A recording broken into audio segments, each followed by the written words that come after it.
Activity 2.9. Let us find out you have recorded the movement of a few animals in Table 2.2. You may have also observed how other animals move from place to place. Let us now think about the types of movement in animals. A number of animals are shown in Fig. 2.7. You can add more animals that you may have observed and create a poster on the variety of animals.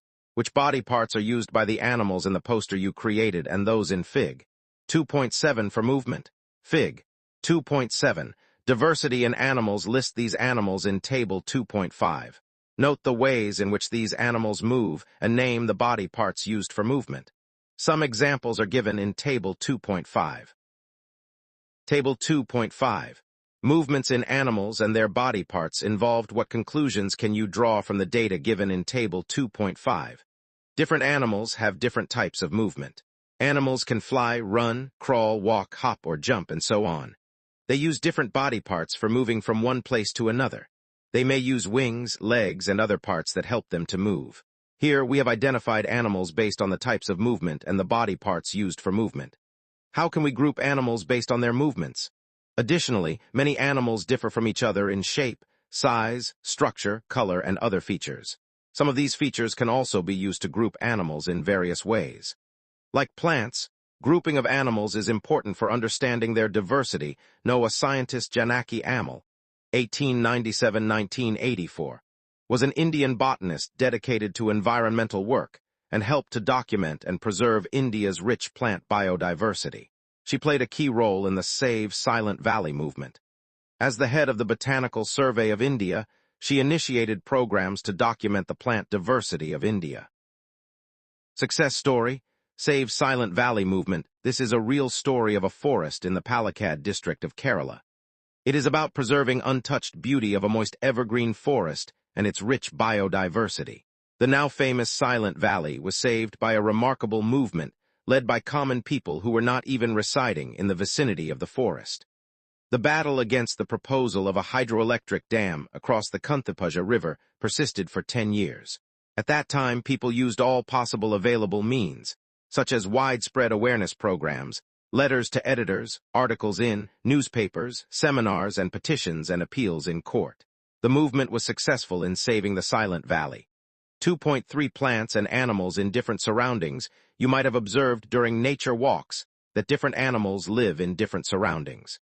You have also recorded movement of animals in Table 2.5. Does the movement of these animals depend upon their surroundings? Let us consider fishes and goat as examples. Fishes live in water. They have streamlined bodies and fins for movement in water. Fig. 2.8a. Goats live in grassy areas and move with the help of legs. Fig. 2.8 billion. The sizes and shapes of animals also differ from one another. A fish swims in water with the help of fins. B. A goat walks on the ground with the help of legs. Fig. 2.8. Body parts used by animals for movement. Activity 2.1. Let us compare and analyze. Look at Table 2.6.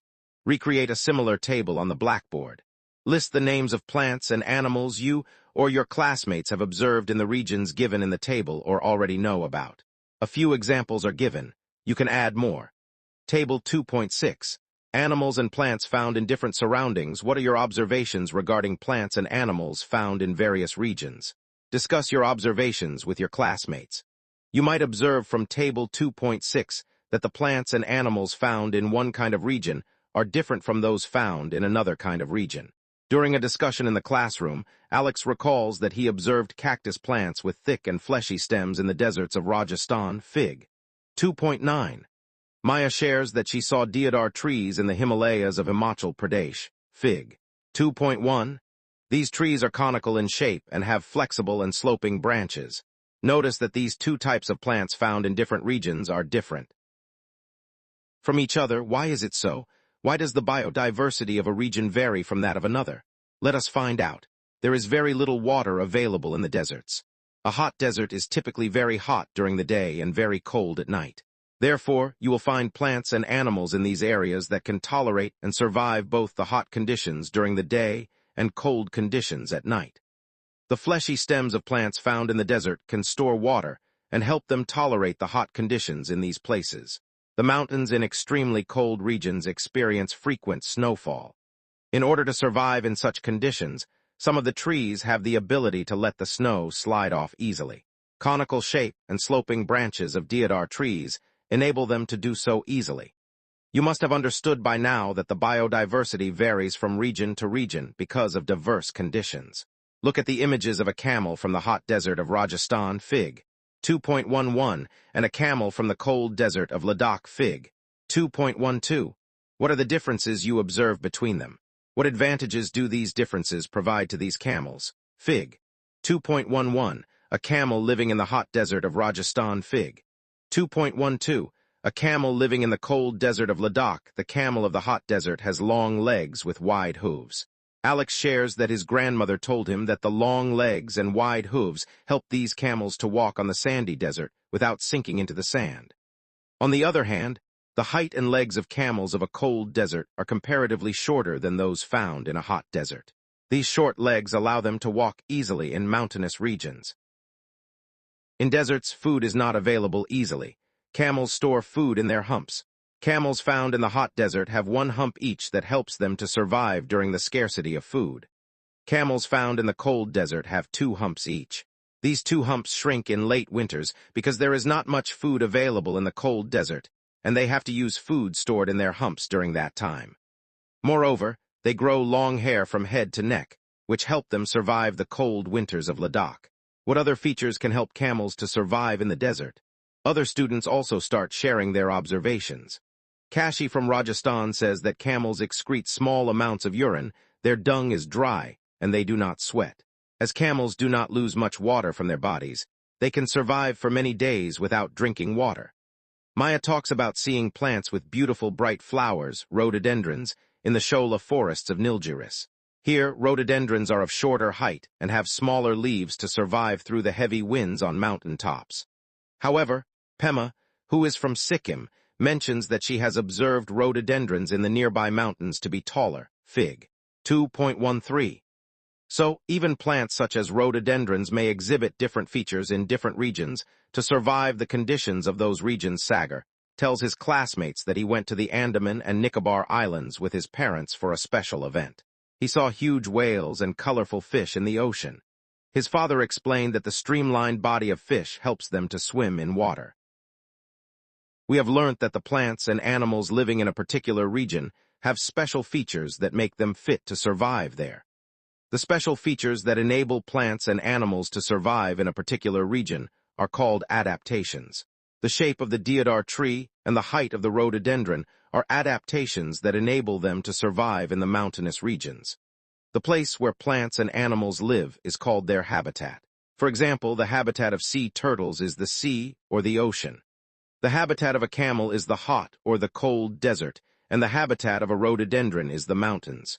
The habitat of plants and animals provides them food, water, air, shelter, and other needs for their survival. Many types of plants and animals may share the same habitat. Habitat plays an important role in shaping the biodiversity of a region. A scientist Salim Ali, 1896-1987, traveled across India to observe diversity in birds. He prepared a list of birds and documented their travel routes and habitats. He recorded the regions with high diversity of birds and took measures to conserve these regions. Kialadio National Park in Bharatpur, Rajasthan, and Ranganathatu Bird Sanctuary in Mandya, Karnataka, are examples of regions he preserved. He wrote a landmark series of 10 books on birds of the Indian subcontinent. He is referred to as the Birdman of India. He was awarded Padma Vibhushan in 1976. What are the different ways in which you can group plants and animals based on their habitats? One way is to group them into those that live on land and those that live in water. The plants and animals that live on land are said to live in terrestrial habitats. Some examples of terrestrial habitats are forests, deserts, grasslands, and mountains.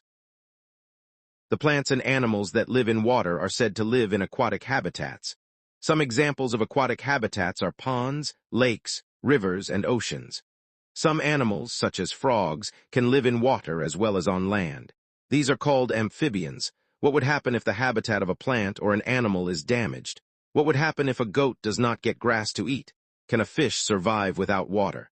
Check with your parents, grandparents, and neighbors to know about the plants, birds, insects, or any other animal they used to see frequently in their childhood, but do not see as often now.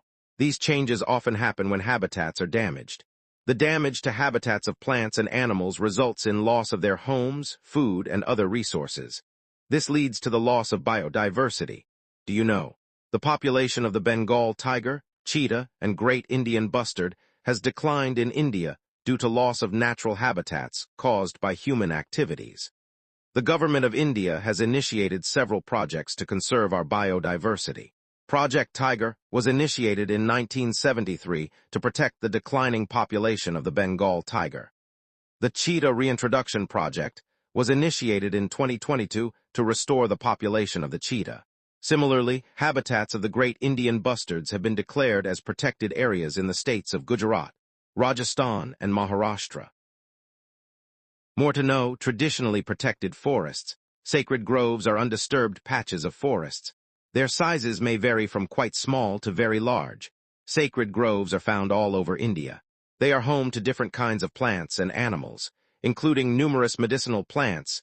These are protected by the local community, and no one is allowed to harm any animals and cut trees in these groves or disturb the area. This way, sacred groves are a community-protected treasure of biodiversity. Find out about the sacred groves in your region. We must protect biodiversity to ensure our planet is full of life, helping plants and animals to survive and thrive. Keywords: adaptation, biodiversity, cotyledon dicot plants habitat, fibrous root herbs, sacred groves venation, monocot plants reticulate venation, parallel venation, taproot shrubs, amphibians, aquatic tree. Summary: we are surrounded by a large variety of plants and animals. Such variety of plants and animals is a part of biodiversity. Plants and animals can be grouped on the basis of similarities and differences among them. Plants have similarities and differences based on features associated with roots, stems, leaves, flowers, and so on. The method of arranging things into groups based on their common features is called grouping. Plants can be grouped into herbs, shrubs, and trees based on their heights, types of stem, and branching patterns. Plants can also be grouped as dicotyledons, dicots, and monocotyledons, monocots, based on the number of cotyledons in their seeds. Monocots generally exhibit parallel venation in their leaves and possess fibrous roots, while dicots typically exhibit reticulate venation in their leaves and possess taproots. Animals have different types of movement that can be a basis for their grouping. Biodiversity of different regions varies because of distinct environmental conditions. The special features that enable plants and animals to survive in a particular region are called adaptations. The place where plants and animals live is their habitat. Based on their habitats, animals and plants can be grouped as terrestrial and aquatic. Due to damage of their habitats, plants and animals lose their homes, food, and other resources, resulting in the loss of biodiversity. We must protect biodiversity to ensure that our planet is full of life, helping plants and animals to survive and thrive.